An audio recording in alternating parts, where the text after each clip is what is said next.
Hoy la Fundación nos propone hablar de un asunto que es muy relevante. Prueba de esto es el interés que despierta entre la audiencia y evidentemente en nosotros y en la Fundación por el futuro del español y calibrar bien cuáles son sus desafíos, cuáles son sus debilidades, pero también sus puntos fuertes, que los tiene y mucho. Nosotros a veces tendemos siempre a poner el énfasis en lo que a veces va mal, cuando también tenemos que saber lo que va bien, y esto es muy importante. Y para esto tenemos dos personas que conocen muy bien la Fundación, que son amigos de la Fundación, que ambos han recibido una beca de la Fundación Juan March para completar su trayectoria brillante. Y voy a saludar a José Luis García Delgado, que es catedrático de Economía Aplicada y miembro de la Real Academia de Ciencias Morales y Políticas. Muy buenas tardes, José Luis. Muy buenas tardes. Gracias por aceptar esta invitación. Y también nos acompaña Salvador Gutiérrez Ordóñez, que es miembro de la Real Academia Española y catedrático de Lingüística General de la Universidad de León. ¿Qué tal, Salvador? Buenas tardes. Muy bien, buenas tardes. Aquí Gracias. Muy contento. Bueno, contentos estamos todos, desde luego, de empezar este análisis. El español es la segunda lengua en cómputo global de hablantes, empujado por un crecimiento demográfico muy considerable, por un interés intelectual y también académico, la expansión por Estados Unidos, la expansión por la Unión Europea, especialmente por el Reino Unido, donde ya se ha colocado como segunda lengua. José Luis, ¿qué nos hace pensar todo esto? ¿Que esto es un momento dulce para nuestro idioma, para el español? Sí, efectivamente, está muy bien la expresión de momento dulce, ¿no? Porque el comienzo del siglo XXI, lo hemos apuntado en algunas otras ocasiones, lo he tenido ocasión de apuntar en algunas otras ocasiones, el comienzo del siglo XXI ha registrado dos acontecimientos novedosos para el español que están resultando extraordinariamente fructíferos. Uno es la década, señalo a nuestro académico de la lengua, Salvador Gutiérrez. Uno es esa década prodigiosa que va desde, me parece que es el 5 al 14, en donde la política lingüística panhispánica da sus frutos con un diccionario panhispánico de dudas, una gramática, una geografía, tenemos a su artífice fundamental, y finalmente el diccionario. Eso para una lengua de comunicación internacional, digamos, pautas compartidas, esos códigos compartidos para toda la comunidad hispanohablante repartida por el mundo, con más de una veintena de países, es absolutamente fundamental. Las lenguas más universales son las mejor pautadas en ese sentido, el musical y el matemático, el lenguaje matemático y el musical. Entonces, de todas las lenguas cultas, ahora le pediré a Salvador que nos lo confirme, de todas las lenguas cultas, la que ha hecho un esfuerzo logrado mejor de aunar y de, digamos, esos principales códigos es el español. Yo creo que esa es una novedad fundamental para una lengua de comunicación internacional que trata de evitar la fragmentación que parecería que es la tendencia natural de las lenguas en el curso del tiempo. Y la otra gran novedad es la expansión de fronteras. Siempre se nos había dicho por los historiadores de la lengua y de la lengua española que era una lengua geográficamente compacta, porque estaba en Europa, en un rincón de Europa, en nuestra península, y había después la América hispana, que a su vez estaba, digamos, unos límites geográficos muy concretos.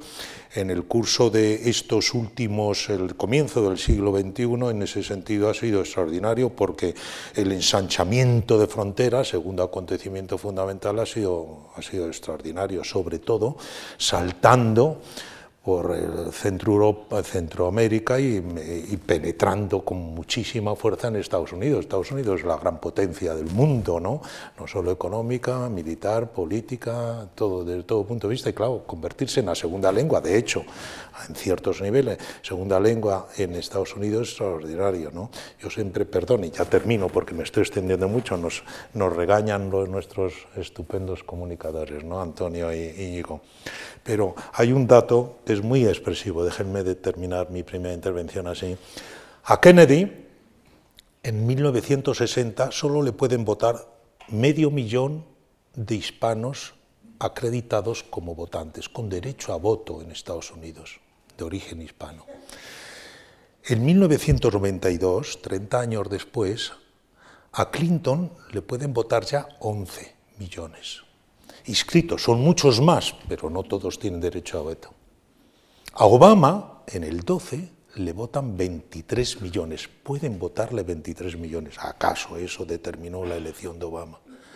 Pero es que el próximo 6 de noviembre, otras elecciones que van a ser muy importantes para el decurso de los acontecimientos en Estados Unidos, como saben ustedes, el próximo 6 de noviembre, son ya 28 millones los estadounidenses de origen hispano que tienen derecho a voto, que es aproximadamente la mitad de la comunidad hispana en Estados Unidos, que según nos dice el Instituto Cervantes, que es el que hace estos recuentos periódicos, es algo más de 55 millones. Perdón, que me he extendido mucho.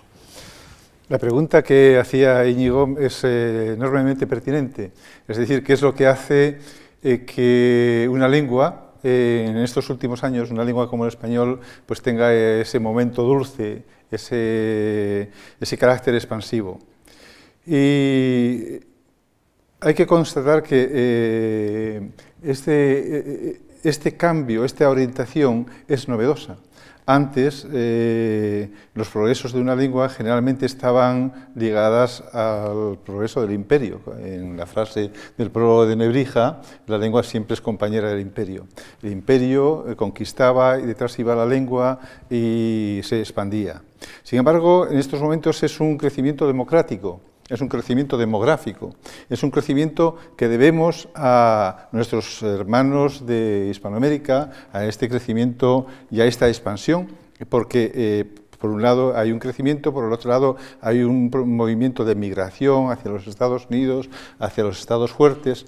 Hay un poder también económico gracias al consumo, a las relaciones, que también está teniendo una influencia enorme en Brasil, que es otro de los países que en estos momentos está experimentando un cambio. Hay una frase famosa de un ministro de Brasil que decía: nosotros estamos rodeados por dos realidades. Una por los países hispanoamericanos que hablan español y otra por el mar. Si nos vamos hacia el mar nos ahogamos, o sea que estudiemos español. Es decir, relacionémonos con el mundo hispánico porque es nuestro futuro. Y efectivamente, por un lado en Estados Unidos se prevé que en estos momentos hay unos 50 millones de hispanos, de los cuales un 28 millones tienen derecho a voto, que para el año 2050 posiblemente, si no es la primera potencia de hablante de hispanos, será la segunda después de México, pero que está creciendo de una manera exponencial. Y que, por otro lado, algo que hablábamos antes, está ocurriendo otro fenómeno, que es que la tercera generación, que normalmente la tercera generación de inmigrantes suele perder la lengua de sus antepasados, en estos momentos, por razones económicas, por razones también de prestigio, pero sobre todo por razones económicas de puestos de trabajo y por mayor financiación en el salario, pues aprenden español. Es decir, que estamos en un momento, desde esa perspectiva, en un momento dulce. Ya comentaremos más adelante algunos... ¿Me dejáis, Íñigo y Antonio? El ensanchamiento de fronteras, yo le pediría a Salvador que nos diga algo, porque además es absolutamente novedoso y nadie mejor que él nos lo puede decir. Él acaba de volver de un viaje con el director, me parece, una delegación de la Academia Española, de China. Sí, es que, sí, claro, si este ensanchamiento de fronteras no solo es hacia Estados Unidos, gran potencia, sino hacia la gran potencia demográfica y gran potencia a todos los efectos dentro de nada, ahora ya la gran potencia acompañante, esto de los Estados Unidos, que es China, bueno, pues el futuro del español desde ese punto de vista, digamos, de penetración de nuevos espacios, tendría mucho que ver. Que nos cuentes algo de lo de Eso China. Está relacionado también con la institución a la que hacías antes referencia, a la Real Academia Española. La Real Academia Española, desde el año ya 98, la primera publicación que aparece con el rubro de panhispánica es efectivamente del 2005, pero ya el año, en la publicación de la ortografía de 1998 ya aparece firmada por todas las academias y hay un acuerdo en Chile de que todas las publicaciones de la Real Academia Española, todos los grandes acuerdos se hagan al unísono, de consuno. Y entonces esa voluntad está no solamente producido obras técnicas como la gramática, la ortografía, el diccionario panhispánico de dudas y otras obras que también están en el entorno de la norma, sino que ha contribuido a mantener ese tipo de relaciones para que el español esté en la proa. Tiene unas relaciones estupendas con el Cervantes. Con el Cervantes se organizan congresos de la lengua española cada 3 años en distintos países. El próximo año va a ser en Córdoba, Argentina. El Cervantes es otra institución que está teniendo también una importancia grande en ese ensanchamiento de fronteras.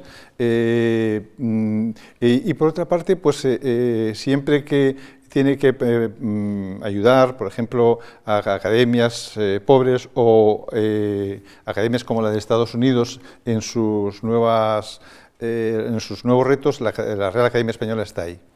Bueno, pues efectivamente se ha producido una noticia importante, que consideramos muy importante, que es que en China el español se ha convertido lengua, segunda lengua, es decir, la primera segunda lengua es el inglés y luego quedan el ruso, el japonés y el español. Eso significa que en el bachillerato, es decir, en la enseñanza media, varios millones o muchos millones de la población china van a acercarse a conocer el español. Cuando tuvimos noticia de esta novedad, pues lo primero que hizo la Real Academia Española es establecer un convenio con la Universidad de Estudios Extranjeros de Shanghái. Estuvieron aquí en el mes de junio y en estos momentos, pues en el mes de septiembre, estuvimos durante una semana celebrando un congreso. Se han firmado convenios generales, un convenio más específico y un convenio comercial también, pero se ha creado al menos ya un instituto de investigación dentro de la Universidad de Estudios Extranjeros de Shishu, de Shanghái, para colaborar con la Real Academia Española. Y eso va a promover que la Academia sirva de núcleo de relación, de conexión con muchas otras universidades. En estos momentos hay muchas universidades que tienen convenio con China, pero este tipo de conexión para poder dirigir tesis, para poder recibir alumnos destacados, no solamente alumnos baratos o caros porque paguen mucho dinero, sino que creo que eso va a tener mucha importancia en este país. En estos momentos ya hay 120 departamentos de español en universidades chinas, 120. Y es decir que estamos mirando a Oriente, nos estamos orientando. Hay que orientarse siempre. Bueno, una lengua es 1.000.000 de cosas. Tiene una dimensión comunicativa, nos sirve para poder entendernos, una dimensión cultural, transmite el conocimiento, transmite la experiencia, es la imagen también de un país en el mundo, pero también tiene una dimensión económica, que no es desdeñable en absoluto en el caso del español. Es una palanca formidable de la economía, de la que no sé si somos todos conscientes. Ustedes sí, seguro, los dos, porque es su trabajo, pero mucha gente piensa, económicamente el español es una palanca, es una potencia, sin duda. Y me gustaría que pudiéramos cuantificar exactamente en qué dimensión el español puede ser algo económicamente fundamental para nuestro país y también qué habría que hacer para dar el salto definitivo que nos falta. Señor García Bravo.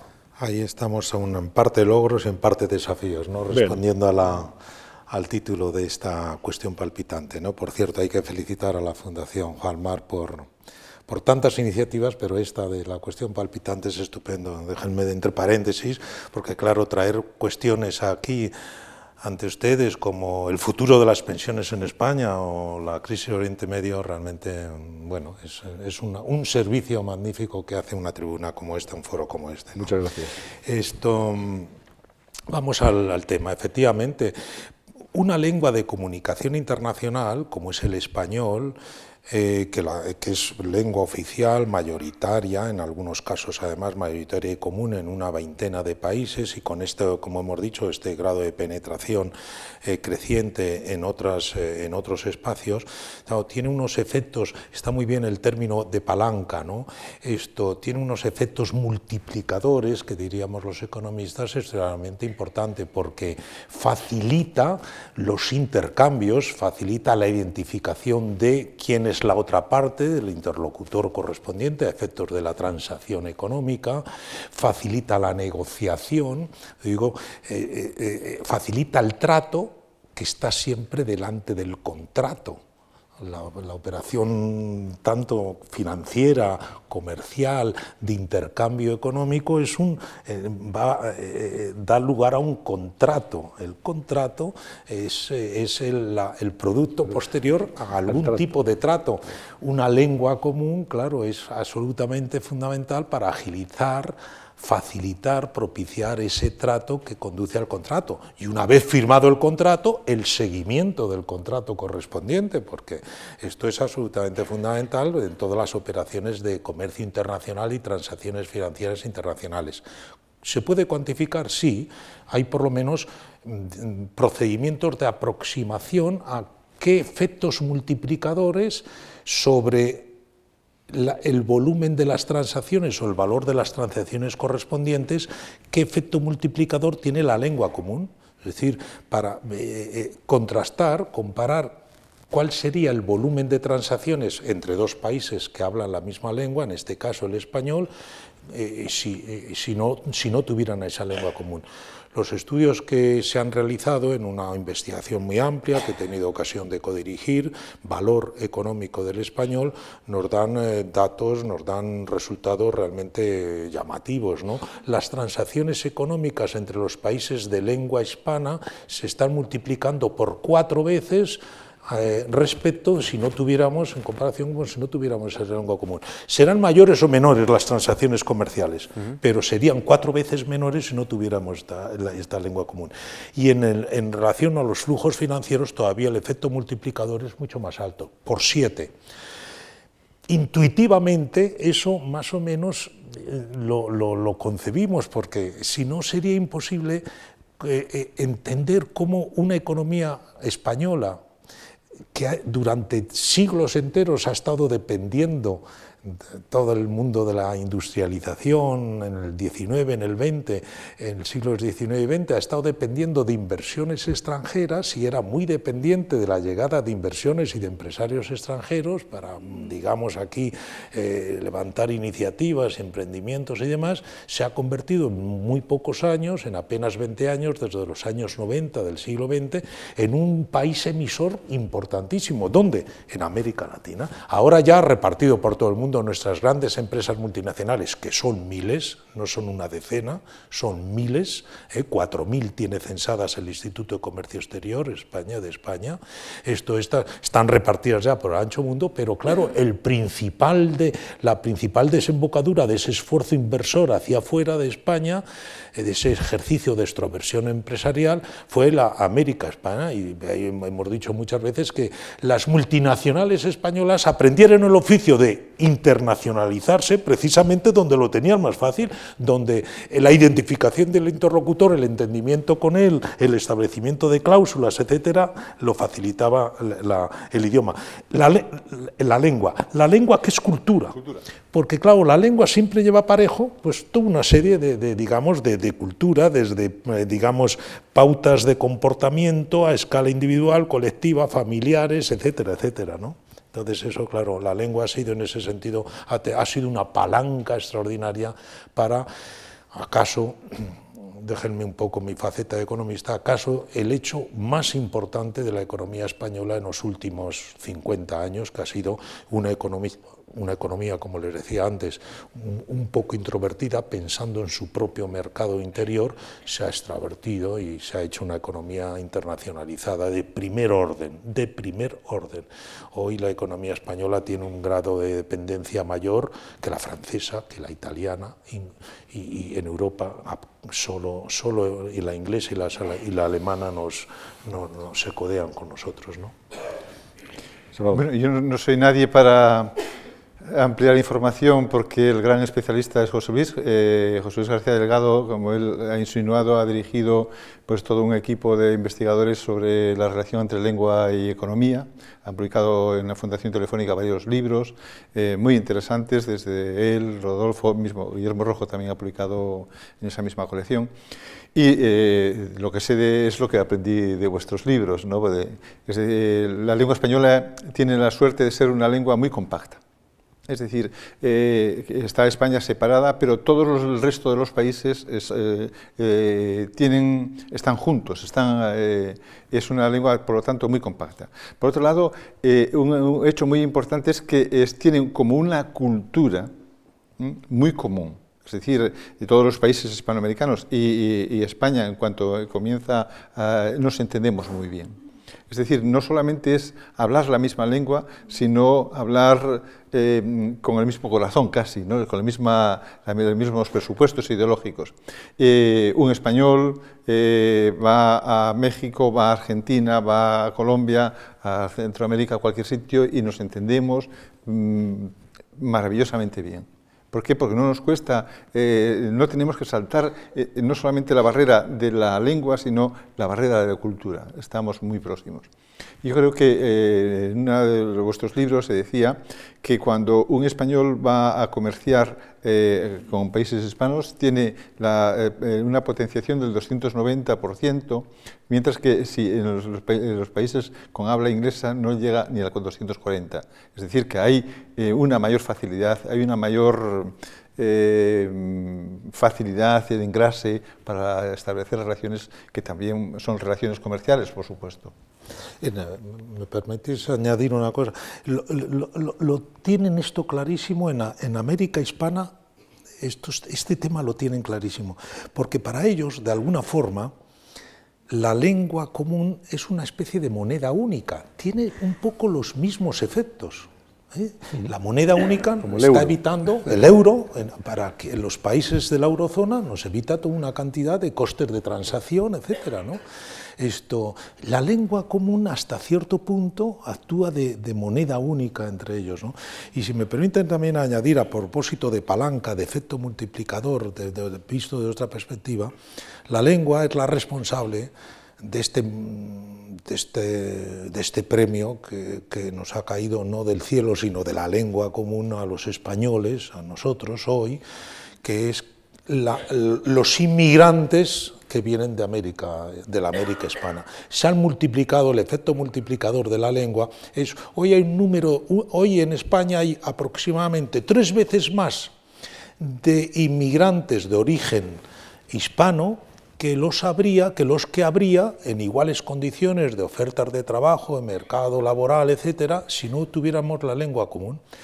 Y como estarán ustedes de acuerdo, este es un premio, porque quienes cuidan a nuestros mayores, quienes cuidan a nuestros hijos, a los nietos, pues en una parte sustancial, gentes que vienen de América Latina, que tienen lengua común y cultura común, que claro, para determinados servicios delicados, personales, de cercanía, es absolutamente fundamental.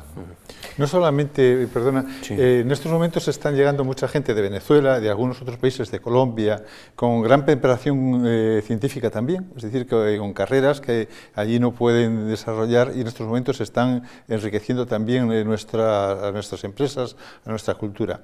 Y hay otro hecho importante, que esta comunidad que tiene España con América ha servido también de potencia porque es como un salto de Europa, es decir, tenemos aquí como un campo para tratar de enviar, es decir, pasan muchos de los comercios de Europa por España. Es decir, eso facilita también la relación con América, política, geopolítica y económica. Más allá del factor económico, que es enormemente importante, hay otro factor que también explica este mundo, que es el factor científico, tecnológico y científico, que mueve el mundo, ¿no? Y yo quiero preguntar a nuestros dos invitados de qué manera el español se puede convertir también en una lengua para la ciencia, dado que en la mayor parte de las ocasiones tenemos a pensar que es el inglés, la lengua franca de todos los intercambios científicos. ¿Este es un desafío para nuestro idioma, poder hacer ciencia en castellano, en español? Sí, yo creo que, perdona, ese es el gran déficit de la lengua española en estos momentos. Es decir, cuando nosotros nos sentamos a diseccionar la lengua, hay unas causas externas y otras internas, ¿no? Y una de las causas externas por las que la lengua no progresa tanto y por las que nuestra lengua a veces se ve tan invadida de anglicismos, de palabras extranjeras, es porque no somos una potencia ni en lo tecnológico ni en lo científico. Es decir, hay unas disciplinas, en las disciplinas humanas, en la cultura, por supuesto, en la que estamos en primera fila. Pero en la parte tecnológica, en la parte informática, en la parte de investigación puntera, no. Es decir, así como el español pues, puede ser la segunda lengua en hablantes, la tercera en Internet, la tercera en el ámbito de la ciencia, estamos muy por detrás. Es decir, en publicaciones, en las revistas científicas con el índice reconocido, estamos en el puesto 11º. Y en investigación estamos entre el 9º y el 10º puesto. Es decir, que si la economía influye en la lengua, la tecnología y la ciencia también influye para que la lengua no solamente no salga, no se desborde, porque son muy pocas las palabras en estos momentos. En otras épocas, pues el número de términos que invadían el inglés y el francés era muchísimo, en la época de los siglos de oro. Sin embargo, en estos momentos no. Es decir, y ahí es uno de los retos. Es uno de los retos que efectivamente los lingüistas no podemos abordar, no puede abordar la academia. Es un reto de España como país, y en eso sí se debe asociar a Hispanoamérica y buscar... Y hay veces que buscar soluciones, y hay veces que no están tan lejos, creo. Por ejemplo, si un científico de biología, de informática, de ingeniería quiere publicar en estos momentos, tiene que publicar en revistas inglesas. Tiene que publicar en revistas inglesas. ¿Y por qué? Porque ha habido empresarios de ediciones que son los que están llevando esto. No es una cosa etérea que haya surgido, no, porque hay empresarios que se han dedicado a crear editoriales y que pagan a los científicos cuando publican una revista nueva o un artículo importante, y que cobran mucho cuando se compra la revista. Es decir, manejan muy bien ese mercado, y ese mercado, ahí somos unos niños inocentes. En estos momentos no hay manera, y todos quieren editar en inglés porque si no, no se edita en inglés. Podría hacerse revistas científicas, poderosas, buenas, bilingües, que en estos momentos muchas de ellas ya son revistas digitales. Entonces ahí podría editar en español y en inglés, en español, en holandés, alemán, y yo creo que habría que echar ahí mucha imaginación, buscar investigación, y también cuidar las publicaciones. Sí, estoy muy de acuerdo, vamos, yo creo que lo fundamental, suscribo lo que ha dicho Salvador, y está muy bien planteada también la cuestión. Claro, es uno de los grandes retos que tiene el español, ¿no? Que en el terreno de lengua de comunicación científica, pues hay mucho por hacer, realmente es un desafío, es extraordinario. Pero también lo ha apuntado Salvador, creo que hay oportunidades y márgenes de oportunidades no aprovechadas y márgenes de maniobra no debidamente utilizados, aprovechados.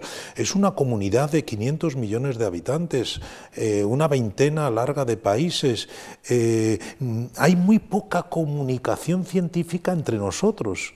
Y entonces, si pudiéramos crear canales, si supiéramos crear canales de circulación de talento entre nosotros, no solo a efectos de publicación, sino de intercambios, por ejemplo, interdepartamentales, interuniversitarios, etcétera, yo creo que eso redundaría en que por lo menos crear no rivalizando con el inglés. El inglés tiene, digamos, como lengua de comunicación científica, tiene una ventaja extraordinaria y la va a seguir manteniendo. Pero yo creo que hay que plantearse siempre el inglés no como lengua rival, sino como que el español puede ser una lengua acompañante, muy dignamente acompañante, es una lengua sajona universalizada, pero la latina universalizable, como se ha dicho en algunas ocasiones, es español.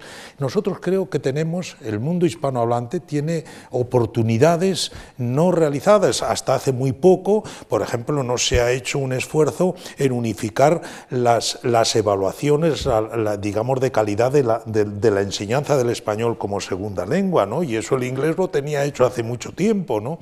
Entonces son pasos para dignificar, cualificar, para darle calidad también, para aumentar el pedigrí un poco del español, ¿no? Yo creo en ese sentido que pues, se pueden hacer mucho, o sea, hay mucho territorio, por ejemplo, en publicaciones científicas bilingües.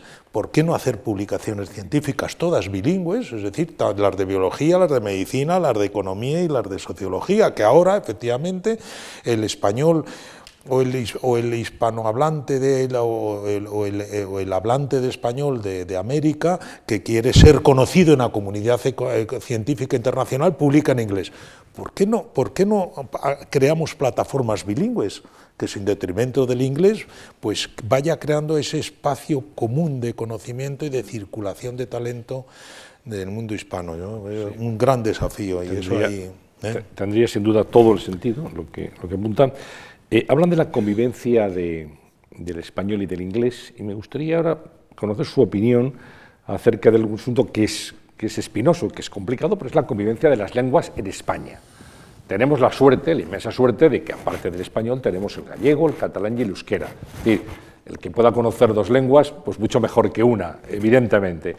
Entonces, ¿cómo protegemos las lenguas autóctonas, las lenguas de las comunidades autónomas, sin que vaya en detrimento del español? Lo digo porque leemos con frecuencia noticias diciendo que hay gobiernos autonómicos que priman a los funcionarios que conozcan, o a los médicos que conozcan la lengua autonómica frente al español. Parece que hay una pugna.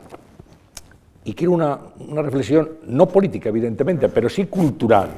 ¿Cómo conseguimos hermanar, casar, ayudar, que sean lenguas complementarias y no excluyentes? Nos encontramos, y ustedes los dos son profesores universitarios, uno va a Cataluña o va al País Vasco, y hay alumnos que dicen, es que me cuesta expresarme en castellano, en español.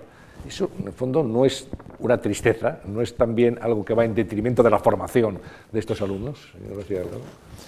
Bueno, comienzo yo, pero realmente la autoridad es la de Salvador como académico de la lengua y como gran lingüista, ¿no? Lo diré muy tajantemente. España, que es un país afortunadamente plurilingüe, bueno, todos los países del mundo, salvo 4, según mis conocimientos, si no estoy equivocado, Malta, Portugal, Liechtenstein e Islandia, 4 europeos, son los únicos que son monolingües en el mundo. Y el mundo hispano es muy plurilingüe, empezando por España, que tenemos 4, México tiene 69, Chile 30 y tantas, etcétera, ¿no?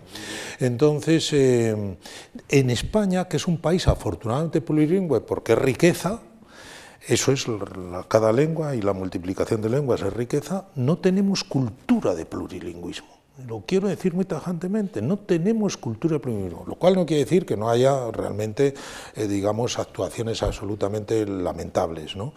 Pero no tenemos cultura de plurilingüismo. Esto tiene que empezar por la base, tenemos que empezar por los niños, enseñar que tienen una lengua mayoritaria y común en España, que es el español, que afortunadamente es una lengua de comunicación internacional, la segunda en el mundo, pero que tienen la enorme riqueza de otras lenguas también, que son españolas, tan españolas como el castellano, como el español castellano, que su conocimiento, por lo menos su familiarización es muy importante. Tenemos poca cultura y eso nos lleva a que, en vez de convivencia enriquecedora, acabe siendo un pugilato, y pugilato empobrecedor.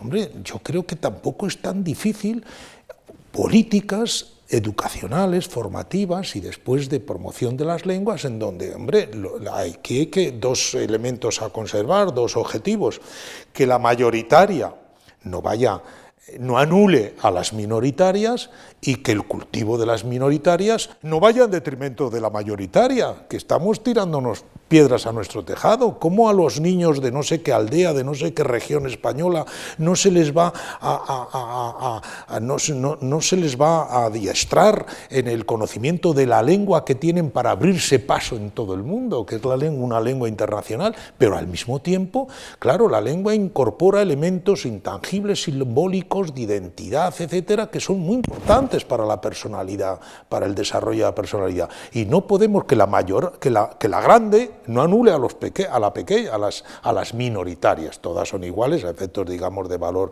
general, etcétera. Digo en términos, digamos, numéricos de hablantes.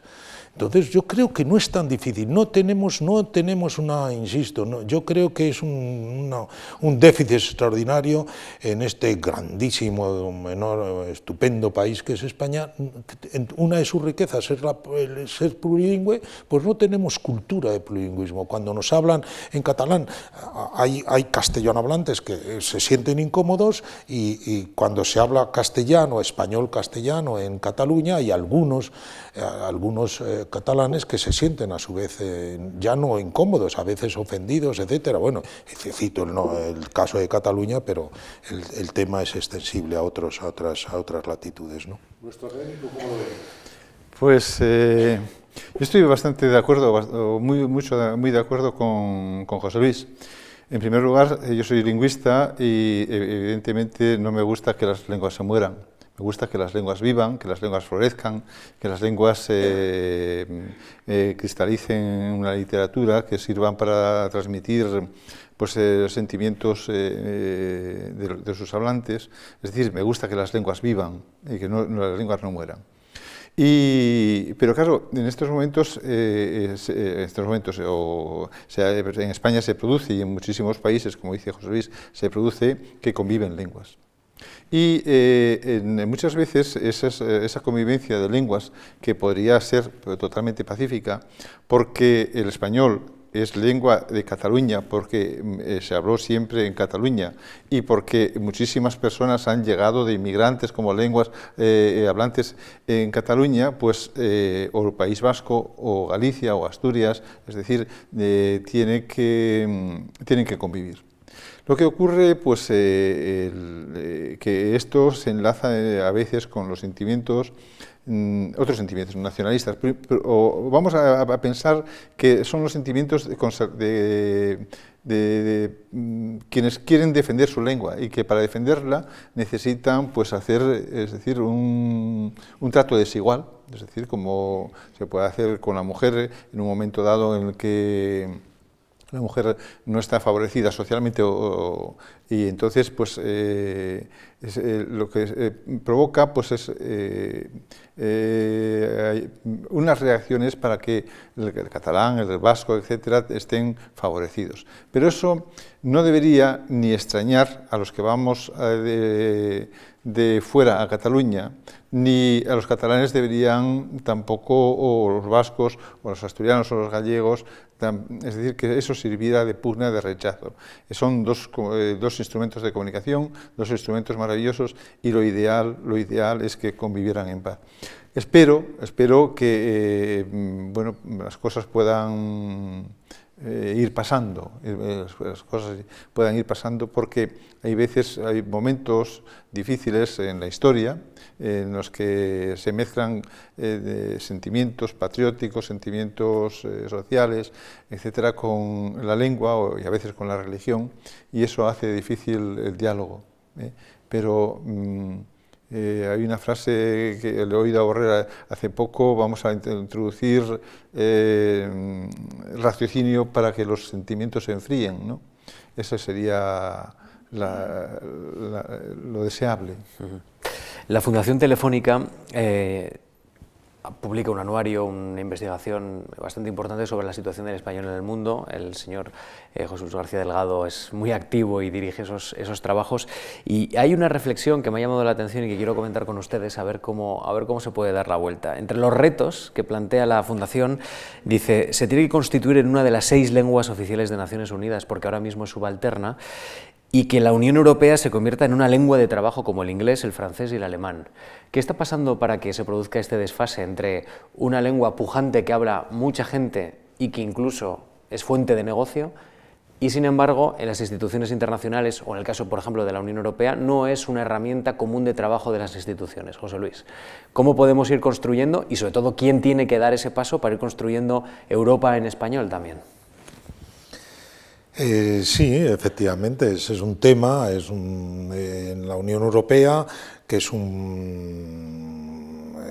que tiene 20 y tantas lenguas, somos 27 ahora, o 28 todavía, hasta el 29 de marzo del 19 seremos 28, somos 28 a partir del 29 de marzo. Todavía la pelota está arriba, ¿no? No sabemos qué pasará. Quizá pasemos a ser 27. Países de la Unión Europea, pues hay 20 y tantas lenguas. No hay 27, pero 23, 24, ¿no? Porque algunos países comparten. Entonces, efectivamente, ha habido que elegir unas pocas lenguas de trabajo.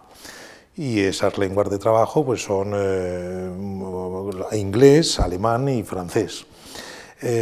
Son las que tienen mayor número de hablantes, efectivamente. Inmediatamente después iría el español e iría el italiano, ¿no? Y después el polaco, etcétera. El español tiene una baza. No sé si nuestros representantes han sabido en su momento, en cada momento, jugar la baza correspondiente, porque claro, el español tiene detrás a 500 millones, que no tiene el italiano, que no tiene el francés, que no tiene el alemán y que no tiene el polaco, ¿no? Digamos, por hablar de las grandes comunidades de hablantes a escala europea, ¿no? Entonces, no sé si eso se ha sabido jugar bien, porque además la América hispana, toda la América Latina, pues es un socio preferente de la Unión Europea, y claro, que la lengua de trabajo también fuera el español tendría, para la propia Unión Europea, tendría ventajas importantes, ¿no? No sé si se ha sabido jugar bien ese tema, ¿no? En el caso del sistema europeo de patentes, pues España trató de pujar que también se pudiera patentar el invento correspondiente en español. No fue posible. Ahí nos perjudicó mucho, volviendo al tema anterior, que hacemos menos patentes en España que en otros países. Del sistema europeo de patentes, cada año Alemania casi se aproxima al 50% de patentes registradas, y España no pasa del 5% ningún año, ¿no? Claro, pero en el tema de lengua de trabajo, yo creo que España tendría ahí bazas. Alguien ha dicho que si el Reino Unido sale de la Unión Europea, sería el momento de que España presentara de nuevo su candidatura. Yo creo que el inglés no es prescindible, ¿no? No es prescindible, esté el Reino Unido o no dentro de la Unión Europea, porque es la lengua franca de nuestro tiempo, y por tanto nos haríamos un mal favor los europeos si dejáramos de aprender inglés y de conocer inglés, ¿no? Pero bueno, ahí hay un juego que yo creo que tal vez en cada caso hay que saberlo aprovechar, ¿no? Yo creo que también hay otro hecho, es que hemos llegado un poco tarde. Es decir, cuando España ingresa, todo el funcionamiento, toda la maquinaria administrativa ya estaba hecha, con todos los sistemas de traducciones, etcétera, ya estaba hecha, y eso es muy difícil de cambiar. Ese engranaje es muy difícil de cambiar. Es decir, podemos conseguir pues, tener un representante, podemos conseguir, pero esa ruptura de una maquinaria, eso es muy duro de... Muy bien apuntado, claro, el peso de la historia. Si hubiéramos sido uno de los países fundadores que hubieran suscrito en su día el Tratado de Roma, en aquel mayo del 57, me parece que fue el mes de mayo, a lo mejor hubiéramos tenido muchas posibilidades. Vamos, la comparación es muy fácil con Naciones Unidas. Eso es. En Naciones Unidas es una de las 6 lenguas, el español es una de las 6 lenguas oficiales de trabajo. ¿Por qué? Porque una veintena de países fundadores de Naciones Unidas son los países de América Hispana. España no ingresará en Naciones Unidas hasta 10 años después, hasta el año 55. Naciones Unidas se crea en el 45, pero en el 45 están 20 países de habla hispana y por eso es la lengua de trabajo. Muy posiblemente, está muy bien apuntado esto por parte de Salvador, si el peso de la historia en este sentido, ¿no? Si hubiéramos sido uno de los países fundadores de la Unión Europea, pues posiblemente ahí hubiéramos... Y además cuando entramos casi mendigando, es decir, nos pedíamos más ayudas, pero teníamos que renunciar evidentemente a ese peso administrativo, a ese peso político que nos correspondería. Entramos cuando ya había 10 y habían cogido los mejores sitios. Bueno, cuando hablamos del español, Salvador, tenemos que dar referencia a la Real Academia Española. Hemos conocido hace unos días que su actual director, Darío Villanueva, ha dicho que no quiere repetir, no pretende repetir en el cargo, pero llamaba la atención, alertaba sobre la situación muy delicada, económicamente muy delicada de la Academia, la falta de recursos, la falta de ayudas, de subvenciones para poder desarrollar su trabajo. Y quería preguntarle, por esa situación de la Academia, cómo la vive usted desde dentro como académico, y también por el papel, también le preguntaré a José Luis García Delgado, el papel de embajador que hace el Instituto Cervantes de Lengua Española en el mundo, por tocar 2 grandes órganos que me parece que son fundamentales cuando estamos hablando de la situación y la promoción del español. Bueno, antes de tocar la cuestión económica, yo creo que deberíamos pararnos a reflexionar cuál es el papel de la Real Academia Española con respecto al español. Es decir, en estos momentos yo creo que después de la monarquía es la institución cultural más importante que tiene España en el mundo, es decir, al mundo hispano. Y está jugando, aunque no lo sepamos, aunque no lo vivamos, está jugando un papel con respecto al mundo hispano y a la sociedad muy importante. José Luis aludía al hecho de que ninguna lengua de nuestro entorno tiene una academia, tiene una institución que haya sido capaz de elaborar esos códigos fundamentales que son los que de alguna manera fijan el conocimiento de la lengua y fijan su norma. Y ninguna lengua del entorno tiene, por ejemplo, una gramática como tiene la gramática de la lengua española. Ninguna lengua del entorno, yo creo que tiene una ortografía con la seriedad que tiene nuestra academia. En cuanto al diccionario también tiene una enorme calidad, es mejorable como todo, pero se está haciendo un diccionario histórico. La academia en estos momentos está jugando un papel importantísimo con respecto a la sociedad. Está, por ejemplo, el servicio de consultas de Español al Día está respondiendo a más de 350 consultas diarias de todo el mundo hispano. Es decir, que en estos momentos la Academia Española es como un enorme transatlántico que está en funcionamiento y que necesita fuel, que necesita gasóleo para seguir funcionando. Y ahí entonces es cuando enlazamos con la situación económica. Si la sociedad y los gobiernos no ven el papel tan importante que está jugando la Real Academia Española en España y en el ámbito de la lengua en el mundo hispánico, pues es fácil que la dejen morir, Es decir, la Real Academia Española en estos momentos no solamente somos los académicos, hay 85 trabajadores. 65 trabajadores en el departamento de informática, del departamento de la psicografía, del departamento de Español al Día, del diccionario histórico, del departamento de gramática, departamento de corpus y son personas que muchos de ellos podrían ser catedráticos de universidad, de una gran formación, de una calidad, y que están trabajando de una manera muy seria. Es decir, no se producen esos frutos porque unos académicos nos sintamos inspirados por el Espíritu Santo, no, porque hay un trabajo muy serio detrás. Y ese trabajo lo tiene que apreciar la sociedad. ¿Y en qué no lo aprecia la sociedad? Pues muchas veces cuando la academia saca un diccionario a 10 euros para bajarlo a los móviles, la gente protesta, pero no hay derecho porque ya quieren cobrar por todo. Necesitamos vivir. Y es que la crisis a la academia, ya entro en la pregunta, la crisis ha sido muy dura. Había una asignación de más de 4 millones de euros al año para la Real Academia Española y bajó a 1,5 millones. Pero no solamente ha sido eso. El presidente Zapatero creó una asignación para el diccionario histórico de 1.200.000 euros. Con la crisis se cercenó, no se ha vuelto a recuperar. El edificio se reparaba, el ministerio hacía donaciones para reparar los aleros, el tejado, etcétera.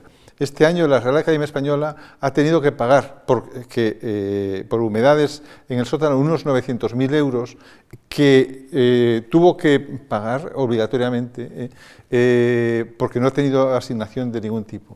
Y la Academia es que se ahoga y vemos que en cualquier momento puede haber una crisis y la sociedad tiene que tener consciencia del papel que juega y si merece la pena invertir ese dinero para llegar al presupuesto que le permita vivir. Estamos buscando, es decir, no es que estemos parados, estamos buscando, se ha creado una plataforma que se ha ido a vender a China, se está vendiendo por las comunidades autónomas, para poder entrar y manejar con una comodidad absoluta todos los materiales que tiene la Academia. Estamos buscando financiación, ayudas, etcétera, pero todo es poco. José Luis. Sí, vamos, aprovecho la oportunidad para elogiar realmente de nuevo el papel que ha hecho de liderazgo que ha hecho la Academia Española, la Academia de la Lengua Española, la Real Academia Española de la Lengua, en esta política lingüística panhispánica, no enrolando en esa acción común para una gramática compartida, diccionario, ortografía, a las 23 academias de la lengua, ¿no? Porque todas han suscrito al final los textos correspondientes, una cosa realmente muy llamativa, porque en México había diccionarios del español mexicano y en Argentina de lo correspondiente, etcétera, y al final todos han accedido a ese papel un poco de liderazgo, de enrolar y de sumar voluntades ha sido extraordinario, y la sociedad española tendría que ser muy consciente de lo bueno que ha sido eso, ¿no? Déjenme decírselo, vamos a decirlo así tan tajantemente, es nuestro producto más internacional. España es nuestro producto más internacional. Es verdad que es un condominio, pero nosotros tenemos de alguna forma la legitimidad de origen, ¿no? No somos en este momento la comunidad más numerosa de hispanohablantes, es México, ¿no? Que tiene 160 millones, entre los 120 dentro de los Estados Unidos de México, más los 40 largos hispanos de origen mexicano, 160, un 30% del total. Hay que tener esto en cuenta. Cualquier política de promoción internacional del español tiene que ir de la mano de todos los países hispanohablantes, pero particularmente de México, es la gran potencia, es la grandísima potencia. Entonces, pero es nuestro producto más internacional y ha salido de aquí, es un poco la legitimidad de origen. Entonces, yo creo que hay que ser muy conscientes de eso, y después el Instituto Cervantes, me preguntaba Antonio, pues efectivamente es un embajador extraordinario, porque el Instituto Cervantes no se limita, no debe limitarse a enseñar español, sino lengua y cultura, ¿no? Lengua y cultura y capacidades y posibilidades, potencialidades de esa lengua y de esa cultura que se enseña a quienes se acercan al mundo del español, ¿no? Yo en ese sentido a veces también he pensado que hay que potenciar, he dicho y he pensado y pienso que hay que potenciar mucho más también el Cervantes como eso, porque eso es una cuestión de Estado. La lengua, en la Real Academia de la Lengua y el Instituto de Cervantes, si estamos de acuerdo que es nuestro producto más internacional, no generamos aquí nada que sea más conocido en el mundo y que abra más puertas y posibilidades y cree más posibilidades en el mundo, el español, luego tiene que ser una política de Estado y que además no esté a expensas digamos, de decisiones gubernamentales dependiendo de quién está en el gobierno correspondiente y de las formaciones políticas correspondientes que por razón de unas elecciones u otras, asumen la responsabilidad del gobierno de la nación, ¿no? Tiene que ser políticas de largo alcance, ¿no? Yo creo que, por ejemplo, como lo he dicho otras veces, déjenme decírselo a ustedes, la dirección del Cervantes debía de estar blindada. ¿Cómo que cada gobierno lleva su director del Instituto Cervantes? Una cosa a largo plazo, hombres. La lengua no tiene que depender de formaciones gubernamentales, es un tema de Estado, de Estados. Debería de ser. De Estado y de Estados, porque tenemos que hacer las cosas para tener eficacia a escala internacional, foros multilaterales, organismos internacionales, etcétera, ir de la mano de los otros. Vamos a tener mucha más fuerza si esas políticas de lobby, etcétera, las hacemos todos los países hispanohablantes que solo España. Nos quedan 5 minutos para terminar, 5 solo, para estar fuera de tiempo, pero tenemos varias preguntas que nos han ido enviando al correo electrónico de la Fundación, escuchantes, personas interesadas por la lengua, y las tenemos con Antonio. Muy bien, pues Juan Pascual pregunta, ¿a largo plazo se imagina que el Spanglish pueda ser un peligro para el idioma español en América Latina y en Estados Unidos? Yo creo que poco a poco, a medida que vaya penetrando el español y alcanzando niveles culturales más altos, el español, es decir, las mezclas siempre va a producirse, es decir, pero yo calculo que no va a terminar siendo un pidgin, sino que va a terminar siendo una lengua mucho más perfeccionada.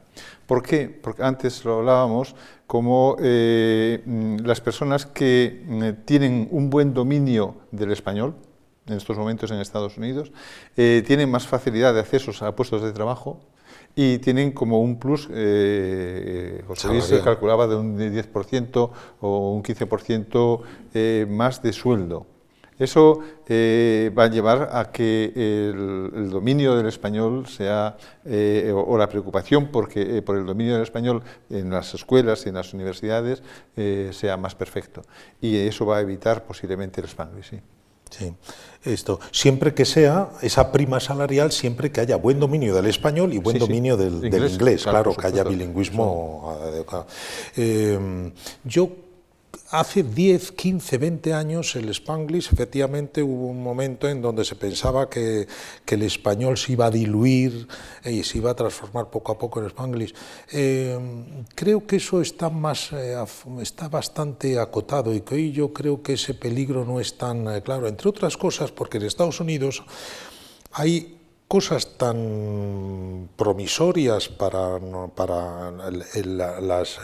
el español, esta prima salarial que consiguen quienes en Estados Unidos dominan ambas lenguas, y otro tema muy importante es que se ha detectado en estudios de campo hechos en Estados Unidos por colegas estadounidenses que son segundas y terceras generaciones hispanos, las segundas y terceras generaciones hispanos con mayor cualificación, con mayor formación y mayor cualificación profesional, los que están interesados en que sus hijos y sus nietos conserven el español. O sea, son los más formados de la comunidad hispana en Estados Unidos los que tienen interés en que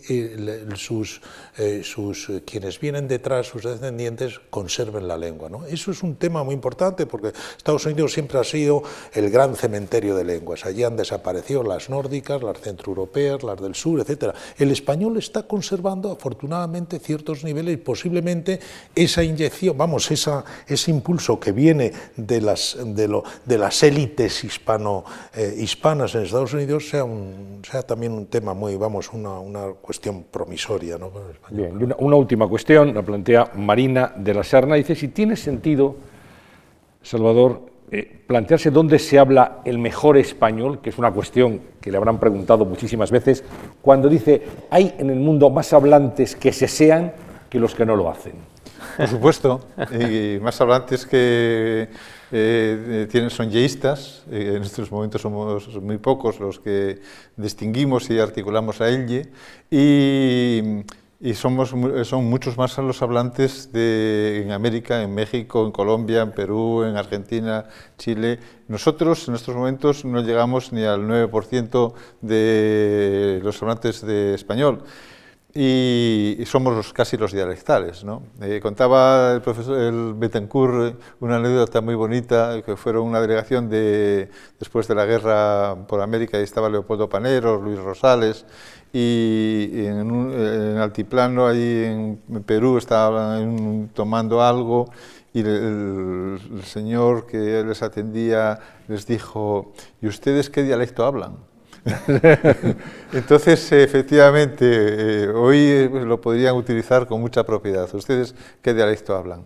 Pues en realidad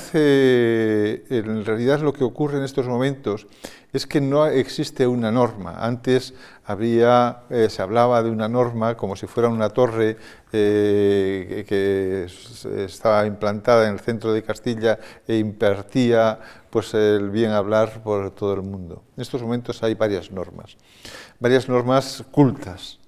Es decir, una persona culta y cualquier escritor importante de Argentina utiliza el voseo, el seseo, por supuesto, todo el mundo.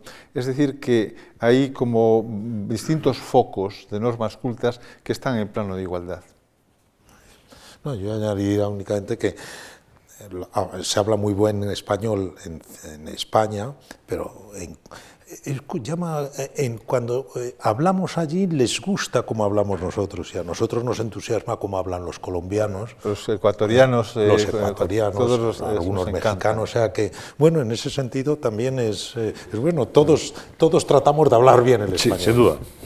José Luis García Delgado y Salvador Gutiérrez Ordóñez, gracias de verdad por este análisis en la Fundación Marc, muy interesante, muy sugerente alrededor de los retos, pero también de los grandes elementos de nuestro patrimonio común, ¿no? De esa moneda única que tenemos con el idioma. Así que gracias de verdad, y gracias, Antonio, por el análisis de hoy también. A ti, Íñigo, muchas gracias. Gracias a ustedes. Pues muchos agradecidos somos nosotros.